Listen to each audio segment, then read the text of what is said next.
Bueno, imaginad esto. Vamos a abrir un archivo policial frío y polvoriento, pero no uno cualquiera, sino uno del siglo XVIII. Hablamos de un caso totalmente real, un episodio brutal que aterrorizó literalmente a toda una nación. El problema es que con el paso de los años, toda esta historia ha quedado sepultada bajo una montaña gigantesca de mitos y películas. Así que en este análisis documental, nuestro objetivo es muy claro. Vamos a apartar toda esa ficción y a separar la auténtica y aterradora realidad histórica de la bestia de Gévaudan del puro sensacionalismo. Y es que no estamos hablando del típico cuento de hadas que te cuentan para asustarte de pequeño, que va. Esto fue una pesadilla de carne y hueso. En la década de 1760 había algo sumamente letal acechando en los densos bosques de la región de Gévaudan, en Francia. Los asaltos eran rapidísimos, casi invisibles. Imaginaos el escenario. El pánico corría como la pólvora. Las víctimas caían una tras otra en el campo y un terror asfixiante paralizaba a todo el país. Para desenredar todo este misterio, vamos a ir paso a paso. Primero, el reinado del terror. 2. Acabar con la bestia. 3. El principal sospechoso.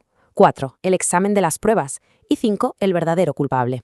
Empezamos por el principio. Parte 1. El reinado del terror. Todo estalla en el verano de 1764. Ahí es cuando se registra el primer ataque mortal oficial contra una chica de 14 años, Jean Bullet. A partir de ese momento, la escalada de ataques es una auténtica locura. La histeria crece tanto que el mismísimo rey Luis XV tiene que intervenir. Manda a sus tropas y a su mejor cazador, François Antoine, en 1765. Este hombre abate a un lobo enorme y, cree que ha resuelto el caso. Pero no, se equivocaba por completo. Las masacres vuelven y la pesadilla no terminaría de verdad hasta junio de 1767. Para que nos hagamos una idea real de la escala de este desastre, hay un número que lo dice todo. Los estudios históricos modernos estiman que hubo unas 113 víctimas mortales. 113. Y la inmensa mayoría eran mujeres y niños muy vulnerables que estaban solos cuidando el ganado. Esta cifra nos deja claro que esto no fue un mito inflado desde el principio, sino una crisis de depredación brutal. Pasamos a la segunda parte, acabar con la bestia. Y aquí entra en escena nuestro héroe de la vida real, Jean Chastel. Ojo, nada de militares arrogantes ni nobles engalanados que, por cierto, fracasaron estrepitosamente. Chastel era un hombre normal y corriente, un agricultor, cazador y dueño de un pequeño cabaret local. Pero claro, conocía el terreno como la palma de su mano, y eso lo convirtió en la persona clave de toda esta historia. El 19 de junio de 1767 llega el final de la sangría. En medio de una gran batida en Monmouchet, este campesino, Jean Chastel, se planta y de un disparo certero abate a una criatura gigantesca. Fin de los ataques, la calma vuelve a la región. Y la verdad es que aquí termina la historia oficial, pero curiosamente aquí es donde empieza a nacer la leyenda de la que hablábamos.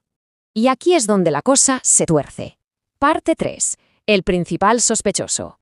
Resulta que con el paso de los años, a la gente parece que le aburría la figura del héroe y decidieron poner el foco de manera súper macabra en su hijo, Antoine Chastel. La cultura popular básicamente lo transformó de un simple campesino al monstruo de la película. Empezaron a retratarlo como un marginado, un tipo salvaje envuelto en pieles, que vivía aislado y que supuestamente tenía habilidades oscuras para domar bestias feroces. Fijaos hasta qué punto llega la cosa con esta cita literal que le dedican. Un macho cabrío castrado, carne maldita arañada, a las hienas, a los osos, los crió él, ese gorila enfermo. Tela, ¿eh? Gracias a descripciones tan brutales como esta, hoy en día mucha gente se piensa que Antoine era una especie de asesino en serie del siglo XVIII, un psicópata que controlaba a la bestia como si fuera su mascota, un relato que pone los pelos de punta.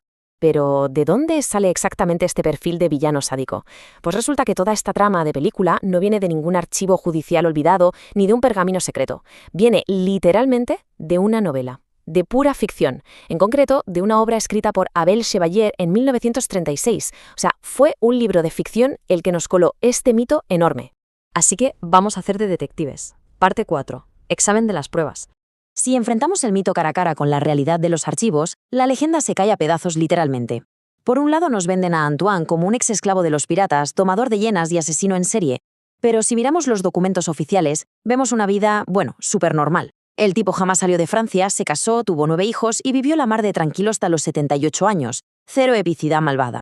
Y para rematar lo absurdo que es el mito, vamos a detenernos en ese rumor exótico de que fue capturado y trabajó en un harén del norte de África aprendiendo a domar hienas. A ver, históricamente a los guardianes de harenes en esa época se les castraba. Es un hecho. Así que biológicamente hablando, es imposible que Antoine fuera ese esclavo prisionero y luego volviera a su pueblo a engendrar 9 hijos biológicos. Además, su nombre no aparece en ningún registro de rescates de la época. Nada. La realidad es que Antoine era un campesino más, firmó en los registros de su parroquia, trabajó el campo de su familia y se hizo viejo allí. Ni vivió en una cueva con perros salvajes, ni organizó matanzas encubiertas después de 1767. Oficialmente, todos los archivos le absuelven de esta locura. Era un hombre completamente inocente en este caso. Y entonces, si no fue él, llegamos a la parte 5, el verdadero culpable. Vamos a sacar la prueba definitiva. Lo que en los archivos se conoce como el informe Marín. Esto no es una historia de boca en boca, es la autopsia forense y oficial. Fue redactada por un cirujano y transcrita por un notario real justo después de abatir aquel animal enorme el 19 de junio. Todo metódico y profesional. Y el detalle absolutamente clave de esta autopsia está en los dientes. El cirujano cuenta la dentadura del bicho y documenta 20 dientes en la mandíbula superior, 22 en la inferior. Eso suma 42 dientes exactos. En biología, amigos, esto es blanco y en botella. Es la fórmula innegable de un cánido, un lobo o un perro muy grande. Y descarta del tirón toda esa teoría fantástica de la hiena, que solo tiene 32 dientes, o de felinos exóticos escapados. Así que, quitando todo el ruido de las películas y las leyendas sobrenaturales, el veredicto científico e histórico es bastante crudo. La región de Gévaudan sufrió 3 años de depredación brutal por parte de lobos excepcionalmente grandes. Los depredadores vieron que los niños y los pastores solitarios eran presas fáciles y el instinto salvaje hizo el resto. Fue, tristemente, un choque frontal y terrible entre la miseria de aquella época y la dureza de la naturaleza. Para cerrar este expediente, quiero dejaros con una reflexión. Teniendo a nuestra disposición todos estos datos reales, las autopsias, los archivos, ¿por qué nos empeñamos en comprar la idea de un villano humano deforme y sádico? Quizá es que, en el fondo, nos asusta muchísimo más aceptar que la naturaleza pura y dura puede ser tan implacable sin necesidad de villanos de cuento.